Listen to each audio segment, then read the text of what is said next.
À quelle sauce seront mangés nos vignerons? D'ici quelques jours, les professionnels du vin devraient être fixés quant au taux de taxation de leurs bouteilles exportées aux États-Unis. Une source d'inquiétude d'autant plus importante que les USA représentent un pôle de développement important pour les rouges de Touraine. C'est sûrement l'incertitude qui fait le plus de mal. Jusqu'ici, les États-Unis, qui est quand même le plus gros marché de consommation de vin au monde, est un marché important dans lequel on a toujours espéré progresser et faire de la croissance. Et les vins rouges de Chinon étaient plutôt bien placés d'ailleurs dans ce marché. Malgré tout, les exportations de Chinon aux États-Unis ne représentent qu'une petite part des volumes produits. Sur l'appellation, les exportations représentent 10% de la production, dont près de la moitié part aux USA.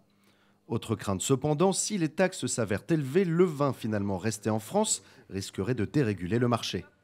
Ça nous inquiète malgré tout de manière importante parce que les vins français qui sont exportés aux États-Unis, eh ben si avec une taxe à 30%, s'ils se retrouvent sur le marché national, ça risque de déséquilibrer le marché. On va retrouver ces vins-là du coup sur le marché français. Ça, voilà, ça peut nous impacter par ce biais-là.